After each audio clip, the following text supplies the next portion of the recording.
Members और इस आयोजन में शरीक होने आए देश भर से एडुप्रेन्योर्स,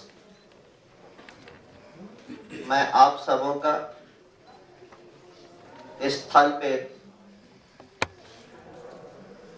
इंजीनियरिंग वॉच की तरफ से स्वागत करता हूं।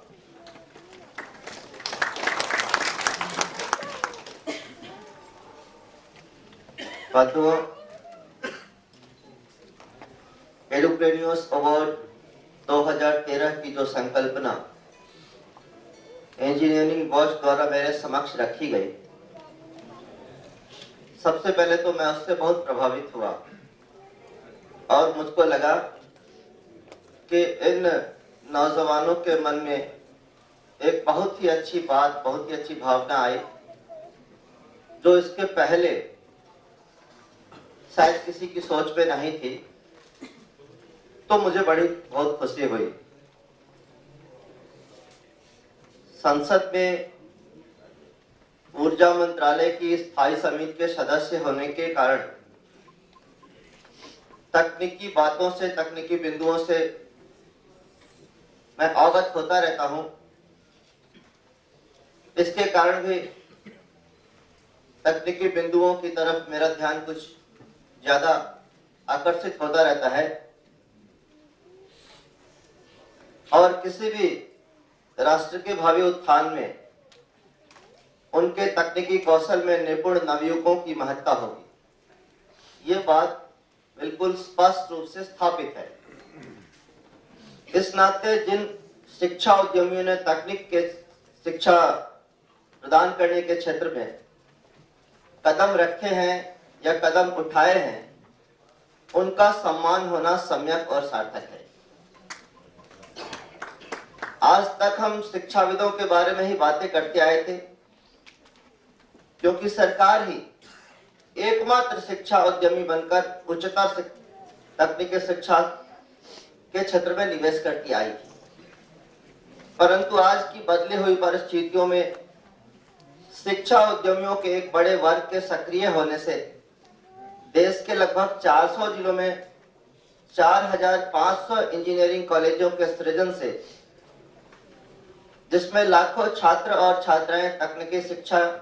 के पहले पायदान को पार कर देश के विकास में अपना योगदान प्रदान कर रहे हैं, यह बहुत ही सराहनीय है। एडुप्रेन्योर्स अवार्ड 2013 में पूरे देश भर से प्राप्त हुई प्रविष्टियों को निर्णायक मंडल के समक्ष दिनांक 30 जनवरी को दिल्ली के कॉन्स्टिट्यूशन क्लब में आयोजित एक बैठक में प्रस्तुत किया गया। उसमें मैं भी उपस्थित था। यह सभी प्रविष्टियां बहुत ही विस्तृत थी और मोटे तौर पर governance, infrastructure, intellectual capital, interface जैसे मानकों पर आधारित थी। इस निर्णायक मंडल में देश के नामी गिरामी लोग doctor M Moni, deputy director general NIC, professor Shashi K Dhiman, vice chancellor Himachal Pradesh Technical University, professor Samir Kumar Bandopadhyay जो यहाँ उपस्थित हैं, डॉक्टर मोनी साहब भी हैं, vice chancellor West Bengal University of Technology, professor P B Sharma, vice chancellor Delhi Technological University, professor K L. Chopra, ex director IIT Kharagpur,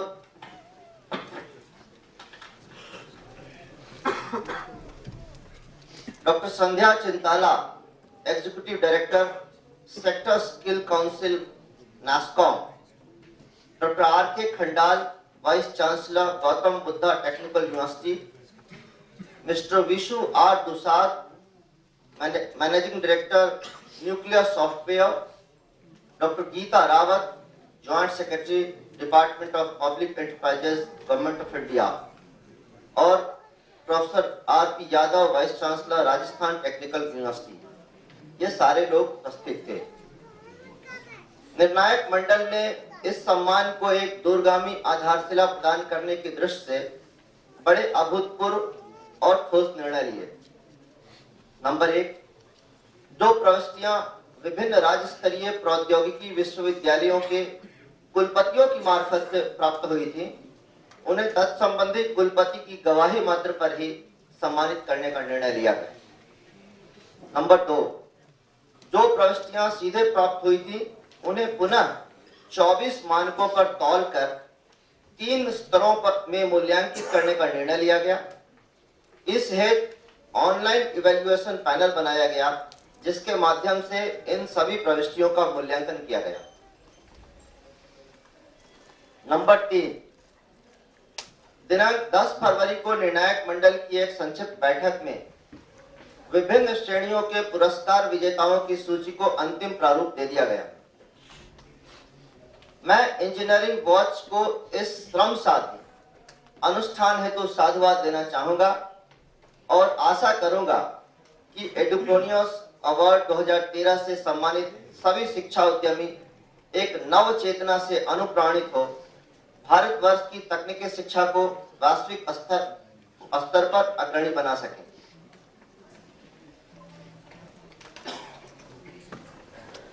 एक बात मैं महसूस करता हूं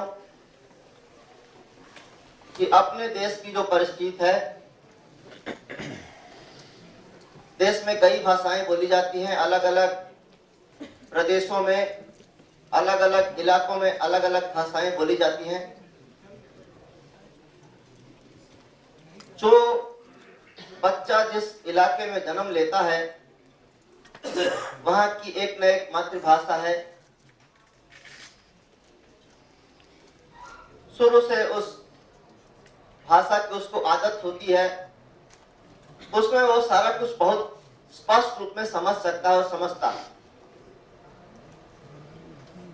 इंजीनियरिंग के क्षेत्र में, तकनीक के क्षेत्र में जिस तरह से शिक्षा दी जा रही है, आज अंग्रेजी पर वो करीब करीब आधारित है। हमारे देश की राष्ट्रभाषा हिंदी है। हम दूसरी किसी भी भाषा का ना तो उनको हम कम कर आंकना चाहेंगे और ना हम उनको बैकआउट करना चाहेंगे,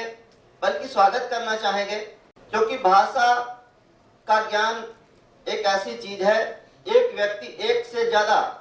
और कई भाषाओं का ज्ञाता यदि हो तो यह उसकी क्षमता में जुड़ता है, उसकी एबिलिटी में काउंट होता है। यह उसके लिए अच्छी बात है, किसी भी आदमी के लिए। तो मेरा आप सबों से और मेंबर ऑफ पार्लियामेंट होने के नाते सरकार से भी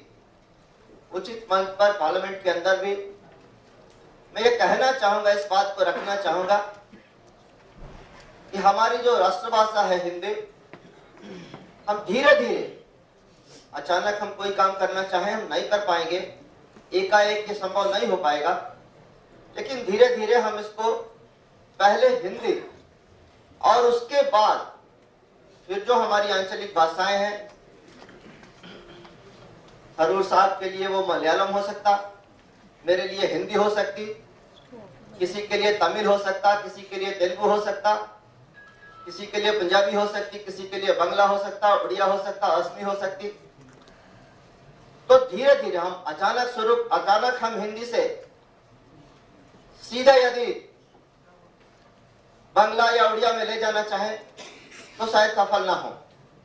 लेकिन हम अंग्रेजी से पहले हिंदी में और हिंदी के बाद जब हम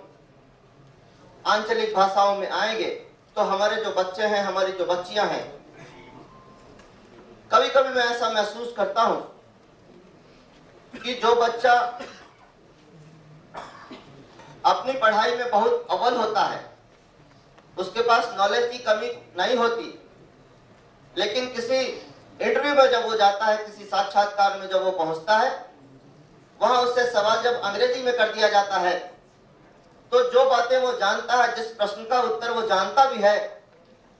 उसको देने में उसे झिझक होती है और वो स्पष्ट रूप से उनका जवाब नहीं दे पाते। इसलिए मैं कहना चाहूंगा, और खासकर ये बातें मान ली गई हैं, पता नहीं कैसे मान ली गई हैं, कि तकनीकी शिक्षा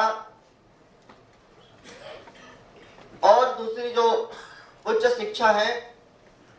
हिंदी में उनको नहीं दी जा सकती,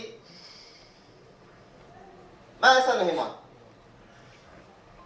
इसलिए मैं कहना चाहूंगा कि पहले हम लोग अंग्रेजी से ऐसे धीरे धीरे ग्रेजुअली हिंदी में लाएं। जिस बच्चे का मीडियम इंग्लिश और शुरू से पढ़ना चाहे तो कोई दिक्कत नहीं, उस पर कोई प्रतिबंध या रोक नहीं हो, लेकिन जो जिस भाषा में समझ सके अपने विषय को, अपनी चीजों को, उसको उस भाषा में पढ़ने और पढ़ाने की छूट हो, यह मेरा मानना है स्पष्ट रूप से।